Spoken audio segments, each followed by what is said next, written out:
Halo sahabat Abapedia semuanya, selamat bertemu lagi sama aku Hanaris Wellness di kanal ini. Hari ini kita akan membahas topik yang super menarik, sedikit provokatif, tapi sangat penting untuk kita pahami bersama. Pernahkah kalian bertanya-tanya, apakah ada kesamaan pola pikir pada orang-orang yang melakukan kejahatan impulsif, seperti pencurian, atau kekerasan? Atau mengapa rasanya ada orang yang tidak bisa menahan diri untuk melakukan hal yang mereka tahu itu salah? Nah, jawabannya mungkin ada pada satu konsep penting yang disebut kontrol inhibisi.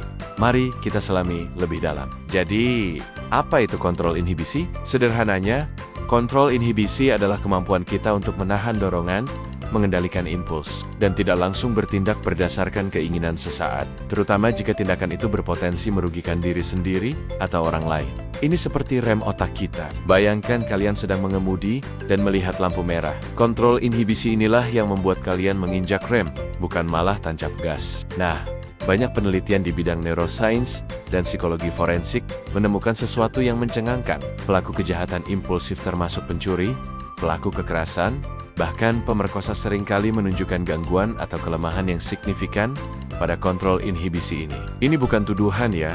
Ini adalah hasil pengamatan ilmiah.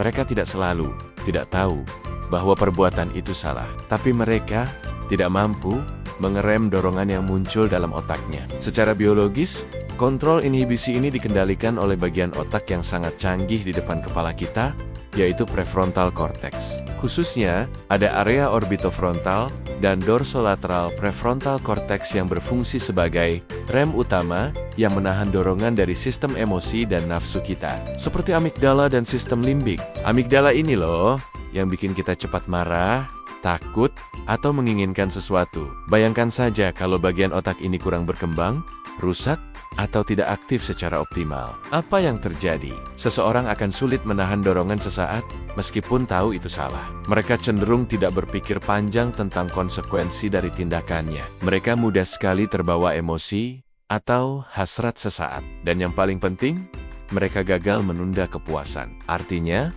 kalau mau sesuatu, harus sekarang juga, tidak peduli apa risikonya. Jadi, sekali lagi, masalahnya bukan selalu pada tidak tahu salah, tapi pada tidak mampu menahan. Lalu, bagaimana dengan moral?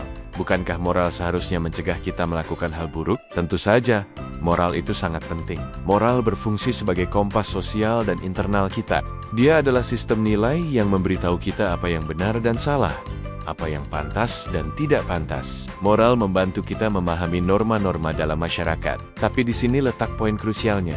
Moral bukan hanya soal tahu aturan, tapi juga soal bagaimana kita menghubungkan pengetahuan itu dengan kemampuan kendali diri kita, yaitu kontrol inhibisi. Jadi, fungsi moral itu baru bisa efektif kalau disertai dengan kemampuan eksekutif otak untuk menahan diri. Ibaratnya, moral adalah peta yang menunjukkan jalan benar, tapi kontrol inhibisi adalah mobil yang bisa membawa kita ke sana. Tanpa mobil, peta itu cuma gambar. Jika kontrol inhibisi kita lemah, nilai-nilai moral yang sudah kita ketahui dengan baik, itu tidak sempat kita terapkan dalam perilaku. Ambil contoh sederhana.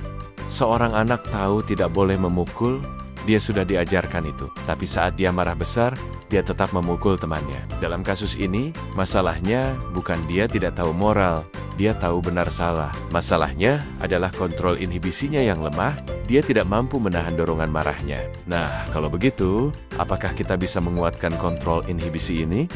Kabar baiknya, jawabannya adalah ya. Kontrol inhibisi itu seperti otot, bisa dilatih dan diperkuat. Fungsi ini sangat bergantung pada pembiasaan, pengalaman, dan latihan otak. Ini bukan sesuatu yang mati atau tidak bisa diubah. Ada beberapa cara yang terbukti efektif untuk melatih dan memperkuat kontrol inhibisi, dan ini bisa kita terapkan untuk diri sendiri maupun anak-anak kita. Pertama, latihan mindfulness atau kesadaran penuh. Ini bukan cuma tren, tapi ilmu. Mindfulness melatih kita untuk fokus pada saat ini, memperhatikan pikiran dan dorongan yang muncul tanpa langsung bereaksi. Contohnya, melatih diri atau anak untuk berhenti sejenak, menarik napas dalam-dalam, menyadari emosi yang muncul sebelum bertindak. Dengan menggunakan cara ini, kita memberi ruang antara stimulus dan respons. Kita tidak langsung meledak atau impulsif. Kedua, latihan penundaan kepuasan atau delay of gratification. Ini sangat penting. Melatih kemampuan menunggu untuk mendapatkan hasil yang lebih baik. Contoh klasik adalah marshmallow test. Pada anak-anak, anak yang dilatih untuk menunggu lebih lama untuk mendapatkan 2 marshmallow daripada 1 marshmallow yang langsung diberikan, cenderung memiliki kontrol diri yang lebih baik di masa depan. Kita bisa menerapkannya dalam kehidupan sehari-hari. Misalnya, menunda membeli sesuatu yang diinginkan, atau menunda makan camilan sampai jam tertentu. Ketiga, lingkungan terstruktur dan batas jelas.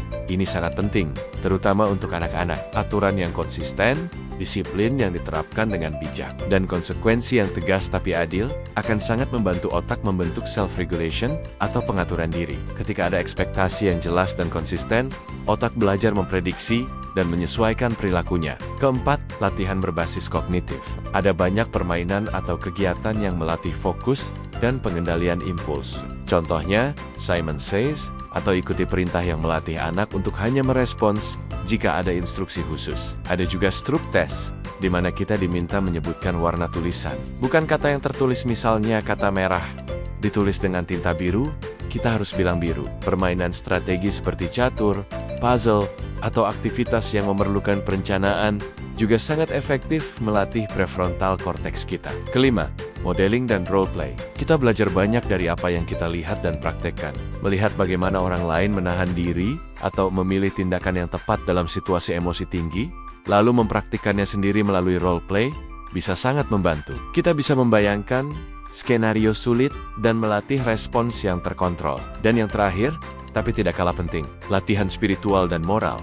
Bagi sebagian orang, ibadah, meditasi, dan refleksi moral dapat memperkuat kesadaran batin. Aktivitas-aktivitas ini bisa menstimulasi area prefrontal cortex yang terlibat dalam kontrol diri dan empati. Membangun nilai-nilai internal yang kuat melalui ajaran agama atau filosofi hidup tertentu bisa menjadi pondasi yang kokoh untuk kontrol inhibisi. Jadi, teman-teman, intinya adalah masalah pada pelaku kejahatan impulsif seringkali terletak pada kelemahan kontrol inhibisi, membuat mereka gagal menahan dorongan atau nafsu sesaat. Moral memang memberi kita arah benar salah, tapi membutuhkan kontrol inhibisi yang kuat agar bisa diterapkan dalam perilaku. Dan kabar baiknya, kita semua bisa menguatkan kontrol inhibisi ini melalui berbagai latihan seperti mindfulness, penundaan kepuasan, lingkungan yang terstruktur, permainan kognitif, serta latihan spiritual dan moral. Mari kita semua berupaya melatih rem di otak kita. Tidak hanya untuk kebaikan diri sendiri, tapi juga untuk membangun masyarakat yang lebih sadar dan terkendali. Karena dengan kontrol diri yang lebih baik, kita bisa membuat pilihan yang lebih bijaksana dan menciptakan dampak positif. Terima kasih banyak sudah menyimak video ini sampai akhir. Semoga apa yang kita bahas hari ini bermanfaat dan bisa menjadi bahan renungan. Jangan lupa untuk like video ini. Jika kalian suka, tinggalkan komentar di bawah tentang pendapat kalian. Dan tentu saja, subscribe ke kanal ini agar tidak ketinggalan insight menarik lainnya. Sampai jumpa di video Abapedia lainnya.